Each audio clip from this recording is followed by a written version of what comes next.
আমার আজকের রেসিপি ডালপুরি। ডালপুরি সচরাচর সব জায়গায় পাওয়া না গেলেও কোনো কোনো দোকানে এখনো পাওয়া যায়, তবে খেতে কিন্তু দারুণ হয়। বানানো খুবই সহজ, ঘরোয়া কয়েকটা উপকরণ দিয়ে তৈরি করে নেওয়া যায়। সকালে, সন্ধে কিংবা রাতের ডিনারে যদি গরম গরম মুচমুচে খাস্তা ডালপুরি থাকে তাহলে তো দারুণ হয়। নমস্কার বন্ধুরা, কিচেন টেকনিকে আপনাদের সবাইকে স্বাগত। আমি মধুমিতা। আজ নিয়ে এসেছি একটা দারুণ স্বাদের রেসিপি, চলুন দেখে নেওয়া যাক। ডালপুরির জন্য প্রথমে আমি ময়দার ডোটা তৈরি করে নেব। তার জন্য আমি দেখুন মেজারিং কাপের 1.5 কাপ পরিমাণে ময়দা নিয়েছি। দেব হাফ চা চামচ নুন, আর দেব 1 চা চামচ চিনি, দেব 3 চা চামচ সাদা তেল। এরপর ময়দাটা খুব ভালো করে ময়ান দিয়ে নিতে হবে। তেলের দলাভাব যেন কোনো রকম ভাবে না থাকে সেদিকে একটু খেয়াল রাখতে হবে। দেখুন ঠিক এইভাবে ঘষে ঘষে ময়ানটা দেবেন, তাতে খুব সুন্দরভাবে ময়ান হবে আর খাস্তা হবে। ময়ান দেওয়া হয়ে গেলে এই ময়দাটাকে হাতের মধ্যে এইভাবে মুঠোভাবে ধরবেন। যদি এইভাবে দলা পাকিয়ে যায়, তারপরে হাতের হালকা চাপে যদি ভেঙে যায়, তাহলে বুঝবেন ময়ানটা পারফেক্ট দেওয়া হয়েছে। এরপর জল দিয়ে এটাকে একটা সফট ডো তৈরি করে নিতে হবে। তবে একসঙ্গে জল দেবেন না, অল্প অল্প করে জল দেবেন। আর জলটা গরম জল দেওয়ার প্রয়োজন নেই, রুম টেম্পারেচারের জল দিলেই হবে। আমার এখানে হাফ কাপের একটু বেশি পরিমাণে জল লেগেছে, যেহেতু 1.5 কাপ পরিমাণে ময়দা ছিল। এই পরিমাণের আটা ময়দা নেবেন, তার অর্ধেকটা সবসময় জল লাগে, তবে একটু কম বেশি হতে পারে। দেখুন ময়দার একটা সফট ডো তৈরি করে নিয়েছি। এটাকে এবার আমি ঢেকে রেখে দেব 20 থেকে 25 মিনিটের জন্য। সবসময় ময়দা মাখবার পরে রেস্টে রাখবেন, তা না হলে ময়দাটা খুব সুন্দরভাবে সেট হবে না। এরপর নিয়েছি মেজারিং কাপের হাফ কাপ পরিমাণে মসুর ডাল। আমি এখানে মসুর ডাল দিয়ে ডালপুরিটা বানাবো, তবে আপনারা চাইলে এটা ছোলার ডাল দিয়েও তৈরি করতে পারেন। মসুর ডাল দিয়ে তৈরি করলে ডালপুরিটা তাড়াতাড়ি তৈরি হয়ে যায়, আর ছোলার ডাল দিয়ে করলে ওটা একটু সময় লাগে, যেহেতু ছোলার ডালটা ভিজিয়ে রাখতে হয় কম করে 4 থেকে 5 ঘন্টা মতন। দেখুন মসুর ডালটা জল দিয়ে আমি খুব ভালো করে 3 থেকে 4 বার মতো ধুয়ে নেব, তবে একটু ঘষে ঘষে ধুবেন, এতে অনেকটা পরিমাণে ময়লা থাকে। দেখুন ডাল আমার ধোয়া হয়ে গিয়েছে, এটাকে এবার আমি সিদ্ধ বসিয়ে দেব। ধুয়ে রাখা ডালটা আমি পাত্রের মধ্যে দিয়ে দেব, তবে যে পরিমাণে ডাল হবে তার ডবল সবসময় জলটা ব্যবহার করবে। দেখুন আমি এখানে হাফ কাপ ডাল নিয়েছি, তাই আমি এখানে 1 কাপ পরিমাণে জল ব্যবহার করব। আর দিয়ে দেব হাফ চা চামচ নুন, দেব সামান্য একটু হলুদ গুঁড়ো। তবে নুন আর হলুদ দিয়ে সিদ্ধ করবেন, এতে করে ডালটা তাড়াতাড়ি সিদ্ধ হয়ে যায়। নুন হলুদটা ডালের সাথে খুব ভালো করে একবার মিশিয়ে নেব। তারপরে এর মধ্যে দিয়ে দেব একটা তেজপাতা, এতে করে সুন্দর একটা ফ্লেভার আসে। এরপরে গ্যাসের ফ্লেমটাকে একদমই লোতে করে দেবেন, ঢাকা দিয়ে এটাকে 12 থেকে 15 মিনিট মতো সিদ্ধ করে নেবেন। দেখুন 15 মিনিট পরে আমি ঢাকা খুলে দেখছি ডালটা একদমই সিদ্ধ হয়ে গিয়েছে, জলটা একদম টেনে গিয়েছে। দেখুন ডাল একদম পারফেক্ট সিদ্ধ হয়েছে। এরপর এর মধ্যে থেকে তেজপাতাটা তুলে নেব।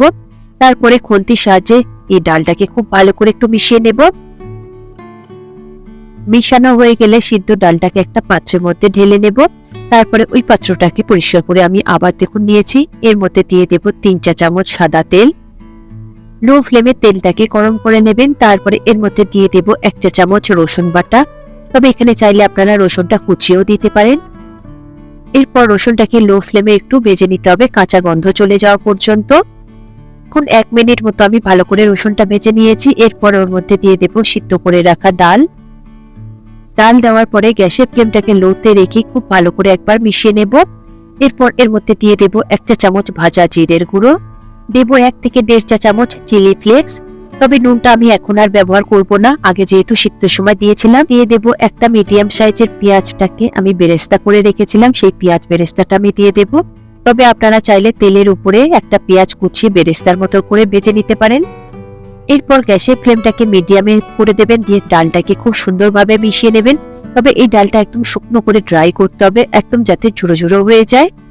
এরপর দিয়ে দেবেন কুচিয়ে রাখা ধনেপাতা। ধনেপাতা দিয়ে খুব ভালো করে একবার মিশিয়ে নেবেন। তবে প্রয়োজন হলে গ্যাসের ফ্লেমটাকে লোতে করে দেবেন, কড়াইয়ের গায়ে যদি লেগে যায়। আমি লোতে করে দিয়ে খুব ভালো করে ড্রাই করে নিচ্ছি। যখন দেখবেন ডালের মধ্যে একদম জলজলে ভাবটা চলে গিয়েছে, একদম ড্রাই হয়ে আসছে, তখনই আপনারা গ্যাসের ফ্লেমটাকে বন্ধ করে দিয়ে এটাকে একদম ঠান্ডা করে নেবেন। তারপর এটাকে ঝুড়ো ঝুড়ো তৈরি করে নেবেন হাতের সাহায্যে। এখন আমার হয়ে গিয়েছে। এরপরে গ্যাসের ফ্লেম থেকে নামিয়ে এটাকে একটা পাত্রের মধ্যে রেখে দেব, ঠান্ডা হতে দেব। 20 থেকে 25 মিনিট পরে ময়দার ডোটা আমি দেখে নেব। তারপরে হাতের সাহায্যে খুব ভালো করে আরো একবার মেখে সফট করে নেব।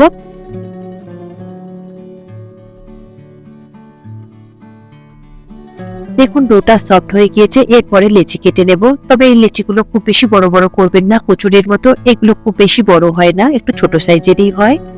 দেখুন সমস্ত লেচি কাটা হয়ে গিয়েছে, গোলও করে নিয়েছি। এটাকে একটা বোলের মধ্যে রেখে দেব। রেখে দিয়ে এটাকে আমি 5 মিনিটের জন্য রেস্টে রেখে দিতে হবে। 5 মিনিট রেস্টে রেখে দিলে এটা খুব সুন্দরভাবে সেট হয়ে যাবে। তারপরে এর মধ্যে আমি পুর ভরাটা দেখিয়ে দেব। দেখুন 5 মিনিট পরে আমি ঢাকা খুলে দেখছি লেচিগুলো খুব সুন্দরভাবে সেট হয়ে গিয়েছে। এরপরে এর মধ্যে থেকে একটা লেচি আমি নেব। দুটো হাতের আঙুলের সাহায্যে এটাকে একটা বাটির মতো শেপ দিয়ে নিতে হবে। ঠিক যেমন কচুরি তৈরি করতে গেলে যেমন বাটির মতো একটা শেপ দিয়ে নিতে হয়, ঠিক সেই রকমই আপনারা করে নেবেন। তবে মাঝখানের অংশটাকে একটু মোটা রাখবেন আর সাইডের অংশগুলোকে টেনে টেনে এইভাবে একটু পাতলা টাইপের করে নেবেন। দেখুন একটা বাটির মতো শেপ দিয়ে নিয়েছি।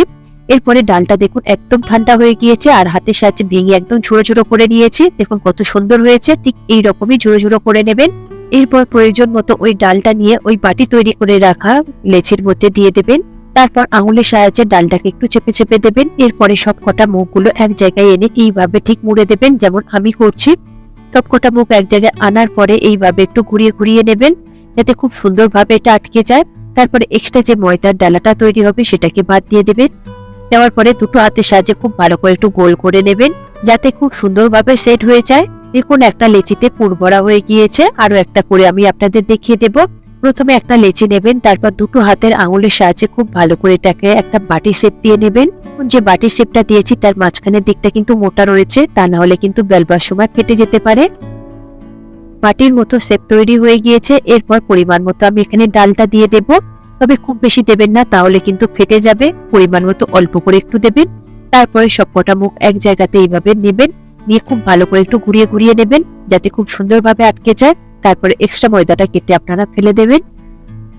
এরপর দুটো হাতের সাহায্যে খুব সুন্দরভাবে একটু গোল করে নেবেন, যাতে খুব সুন্দরভাবে সেট হয়ে যায়। এখন আরো একটা পুর ভরা হয়ে গিয়েছে। এরপরে বাকিগুলো একই রকম পদ্ধতিতে আপনারা তৈরি করে নেবেন। দেখুন সমস্ত পুর ভরা হয়ে গিয়েছে। উপর থেকে অল্প করে একটু তেল লাগিয়ে আমি ঢাকা দিয়ে 5 মিনিটের জন্য রেস্টে রেখে দেব। তবে পুর ভরবার পরে সঙ্গে সঙ্গে বেলবেন না, তাহলে কিন্তু ফেটে যাবে। তাই কিছুক্ষণ রেস্টে রাখবার পরে এটাকে বেলে নেবেন, দেখবেন আর ফাটবেন না, খুব সুন্দর স্মুথ হবে। 5 মিনিট পরে এটাকে এবার আমি বেলে নেব। তার মধ্যে দেখুন অল্প করে আমি একটু তেল লাগিয়ে নিয়েছি। তারপরে এর মধ্যে থেকে একটা লেচি নেব। লেচি নেওয়ার পরে হাতের সাহায্যে প্রথমে একটু এরকম ভাবে একটু বড় করে নেবেন। এরপর বেলন বাড়ির সাহায্যে খুব সাবধানে আস্তে আস্তে এইভাবে একটু বড় করে নেবেন। তবে এটা কিন্তু খুব একটা বেশি বড় হয় না, আর এটা খুব বেশি পাতলা হয় না, একটু মোটা ভাবেই বেলবেন। তাই দু একবার একটু এইভাবে রোল করে নিলে দেখবেন খুব সুন্দরভাবে বেলা হয়ে যাবে আর একদম পারফেক্ট মোটা থাকবে। আর তা নাহলে কিন্তু ফেটে যাবে পাতলা করতে গেলে।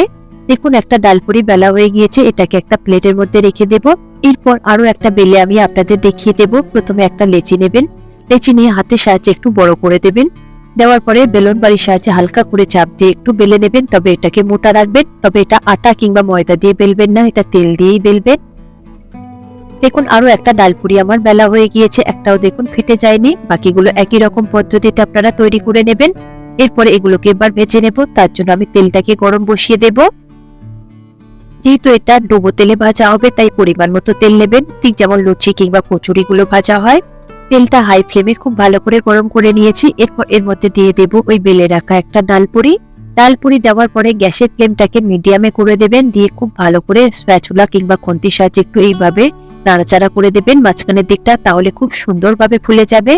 দেখুন কত সুন্দরভাবে ফুলে গিয়েছে। ঠিক মাঝখানের দিকটা এইভাবে একটু চেপে রাখলে এইভাবে আপনারা উল্টে পাল্টে দুটো সাইড খুব সুন্দরভাবে গোল্ডেন কালার করে ভেজে নেবেন। তবে প্রয়োজন হলে গ্যাসের ফ্লেমটাকে একটু লো টু মিডিয়ামে দিতে পারেন। যেহেতু এটা খাস্তা হবে, তাই একটু আস্তে দিয়ে করলে খাস্তাটা খুব সুন্দর হয়। এটা লুচির মতন সাদা সাদা রাখলে তাহলে কিন্তু খাস্তা হবে না, একদম লুচির মতনই নরম হবে। দেখুন ডালপুরিটা আমার দুটো সাইড খুব সুন্দরভাবে লাল লাল করে ভাজা হয়ে গিয়েছে। এরপরে এটাকে আমি এবার তেল থেকে তুলে নেব, নিয়ে একটা প্লেটের মধ্যে রেখে দেব। বাকিগুলো আপনারা একই রকম পদ্ধতিতে ভেজে নেবেন। দেখুন বেশ কিছু আমি ডালপুরি ভেজে নিয়েছি, একটা প্লেটের মধ্যে আমি পরিবেশন করে নিয়েছি। দেখুন সমস্ত ডালপুরিগুলো কিন্তু ফুলেছে, একদম মুচমুচে রয়েছে আর খাস্তা রয়েছে। আর এই ফোলাটা কিন্তু একদমই কমে যাবে না, দেখবেন এটা 2 থেকে 3 ঘন্টা মতো এইরকমই ফুলে থাকবে। তাই গ্যাসের ফ্লেমটাকে একটু আস্তে দিয়ে করলে এটা খুব সুন্দরভাবে খাস্তা হয় আর মুচমুচে থাকবে অনেকটা সময় ধরে। এরপর একটা ডালপুরি আমি কেটে আপনাদের দেখিয়ে দেব যে ভিতর থেকে ঠিক কতটা সুন্দর হয়েছে। দেখুন ডালপুরিটা কতটা খাস্তা রয়েছে আর কতটা মুচমুচে রয়েছে। আর দেখুন কাটবার পরেও কতটা যেন ফুলে রয়েছে, আর ভিতর থেকে দেখুন ডালটা কত সুন্দরভাবে রয়েছে। তবে এই ডাল পুরিটা খেতে কিন্তু অসাধারণ হয়েছে। আপনারা এইভাবে একবার বানিয়ে দেখবেন, প্রতিটা স্টেপ আর টিপস ফলো করবেন। ডাল পুরির মধ্যে ডালের এই পুরটা যদি পারফেক্ট বানাতে পারেন তবেই কিন্তু ডাল পুরিটা খেতে সুন্দর লাগবে। আশা করি আমার আজকের এই রেসিপি আপনাদের ভালো লাগলো। ভালো লাগলে এইভাবে একবার অবশ্যই বানিয়ে দেখবেন। আমার মনে হয় আপনাদের সকলেরই ভীষণ ভালো লাগবে। ভালো লাগলে কমেন্ট করে অবশ্যই জানাবেন, আর সাথে লাইক শেয়ার করবার অনুরোধ রইল, আর চ্যানেলটি সাবস্ক্রাইব করে নেবার অনুরোধ রইল। আজ তাহলে এই পর্যন্ত, আবার অন্য কোনো দিন হাজির হয়ে যাব অন্য কোনো রেসিপির সাথে। সবাই ভালো থাকবেন, সুস্থ থাকবেন, আর ভিডিওটি পুরো দেখার জন্য অসংখ্য ধন্যবাদ।